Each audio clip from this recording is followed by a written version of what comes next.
SAT Math Lesson 9 is, again, a continuation of linear functions, but now, right, we have SAT calculator problems. Again, we're dealing with Heart of Algebra 3, 8, and 9. Okay, so let's hit some examples up here. Reading number 1, it says, a helicopter initially hovering 40 feet above ground begins to gain altitude at a rate of 21 feet per second. Which of the following functions represents the helicopter's altitude above the ground y in feet t seconds after the helicopter begins to gain altitude? Anytime you see the word initially, right, that generally refers you to, right, the y-intercept. And again, it begins to gain altitude at a rate of 21 feet per second, which cues you in on the slope. Right? So your slope would be 21. So right away there, when I look at the answers, they kind of start with the y-intercept and then they do basically the linear term. So when we're starting with the linear term, we're going to have, the constant or initial value y-intercept. You start at 40 feet and then you're going up 21 feet, right? But each time you're going up 21 feet per second, so you would have to multiply it by t, which is the number of seconds.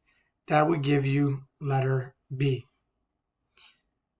Now the next one, this is kind of like a tier 3 type problem and is actually a little complicated. So they give you the table and they say some values of x and their corresponding values of y are shown in the table where a is a constant. If there's a linear relationship between x and y, which of the following equations represents the relationship? Now, if you notice, all of these equations are in standard form. That's one key part you have to understand. Second, there really are no numbers in here, right, or any constants. So when I look at this, right, how can I approach this? Well, they tell you that it's linear. So you know that you have a common difference, which means it allows you to find the slope. So what I'm going to do is I'm going to take this, I'm going to pick 2 points, and I'm going to go ahead and find the slope. So my slope is y, negative a minus y, so negative a minus 0, over x, 3a, minus x, a, and this would give me negative a over 3a minus a is 2a. Now, if you look at this, what happens is the a's cancel out and I'm left with negative 1/2. So right now I know my slope is negative 1/2. Now, does that help me necessarily here? Well, I know my slope would be something like y equals negative 1/2 x, right? Plus something. So I can kind of gauge what this x and y should be. But I'm going to tell you what they expect you to do. They expect you to pick a point, right? So now we know the slope is negative 1/2, and we know a point is a comma 0. So now what I'm going to do is plug everything I know into point slope form. So y equals m times x minus x1 plus y1. So there's my slope. Here's x1. Here's y1. So y equals negative 1/2 times x minus, what am I subtracting? A plus 0. Now, if I go ahead and distribute, this still doesn't look anything like that.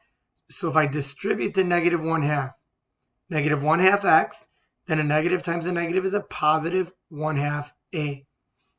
Again, this still does, none of these look like this.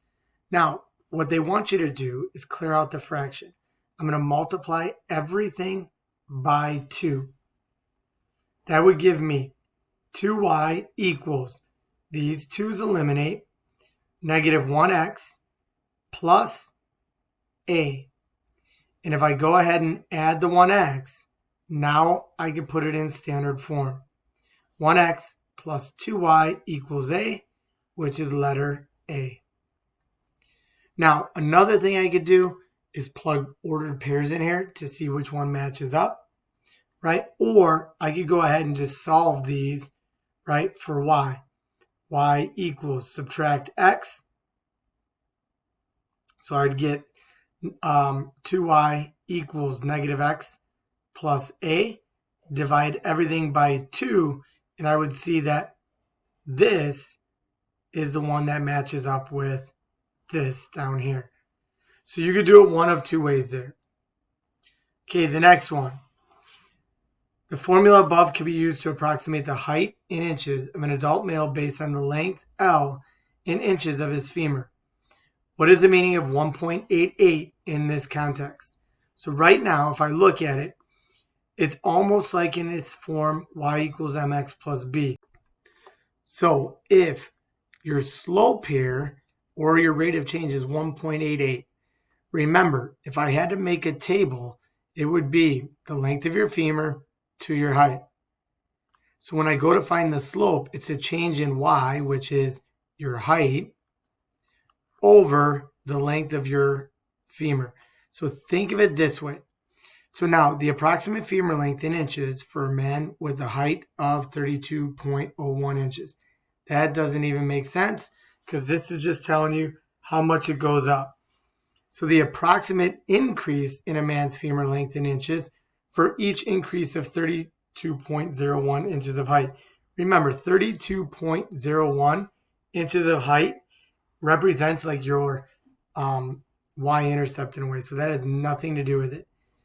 The approximate increase in a man's femur length in inches for each 1 inch increase in his height. Well, it doesn't really, that makes somewhat sense, but let's read the last one. The approximate increase in a man's height in inches for each 1 inch increase in his femur length. That is exactly what it is, because the man's height increases for every 1 inch of femur length. Okay? Next one. The monthly membership fee for an online television and movie service is $9.80. The cost of viewing television shows online is included, but an additional fee of $1.50 to rent each movie online. For 1 month, Jill's membership and movie rental fees were $12.80. How many movies did she rent? Well, think of it this way. Her total cost is equal to, right, $1.50 times each movie plus the $9.80 month fee. Okay, so right now, if I know my cost for the month was $12.80, I'm going to put $12.80 in for the cost and then do $1.50 times the number of movies plus $9.80. If I solve for M here, subtract $9.80, I get $1.50 times each movie equals $3. When I divide by 1.5, I get the number of movies would be 2. Guys, you should know right away. You should be able to do $12.80 minus $9.80 and then divide that by 1.5, and that'll give it to you. You don't necessarily have to set up an equation. Next one. One of the requirements for becoming a court reporter is the ability to type 225 words per minute. Donald can currently type 180 words per minute. Think of currently being your initial amount. Okay, think about that now. And believes that with practice, he can increase his typing speed by 5 words per minute. You have to think of this as being your slope or rate of change. Which of the following represents the number of words per minute that Donald believes he will be able to type M months from now? So if your input is M months, right, you're basically going to take your increase per month, which is 5, times the number of months, and then you started with an initial words per minute of 180. So right away, it would be 5M plus 180, or you can start with the 180 words and add 5M each month. Next one. Line L in the XY plane contains points from each quadrants 2, 3, and 4, but no points from quadrant 1. Which of the following must be true? Now, when I draw the coordinate plane, you have to understand that this upper right quadrant is quadrant 1, and then we label them counterclockwise from that point on. So now, what they want is a line that lands in quadrant 2, 3, and 4. What can we say about it? Well, here's the thing, right? If I can only draw a line in that quadrant, if I look at a line with a positive slope, undefined means, right, that it's a vertical line. If it's a vertical line, there's only one possible way to get that in to the quadrants, right? Say 2 and 3. That's it. If it has a slope of 0, that means it's horizontal, like this. Now, if it has a positive slope, it's going to be very difficult. If the line goes through 3 and 4, I can't really get it through just 2. If I have a negative slope, think about this. I can start somewhere here. I can go through 3 and then through 4. Therefore, what would I say about this line? It has a slope that is negative. Next one. Mr. Martison is building a concrete patio in his backyard and deciding where to buy the materials and rent the tools needed for the project. The table below shows the materials costs and daily rental costs for 3 different stores. Okay? So now with this, the total cost Y for buying the materials and renting tools in the terms of the number of days is given by this, where X represents the number of days and Y is your total cost. If the relationship between the total cost Y of buying the materials and renting the tools at store C and the number of days X for which the tools are rented is graphed in the XY plane, what does the slope? Well, think about it. Represent this, the number multiplying by X, which is the sum, right, of the cost of the wheelbarrow and concrete mixer, right? So when we look at this,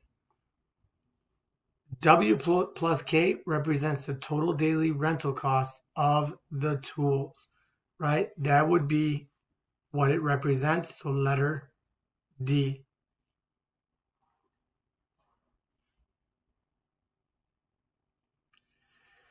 Some of the values of the linear function f are shown in the table above. Which of the following defines f? If I look here, what I'm going to randomly do is pick 2 points and find the slope first, right? These are all linear functions. So slope of 2, slope of 3, slope of 4, slope of 5. Well, let me find the slope. I'm going to say 13y minus y over x minus x. That gives me 8 over 2, which is 4. And the only line that has a slope of 4 is letter C. Okay, do me a favor. Go ahead, try the assessment problems, and come back and check your answers.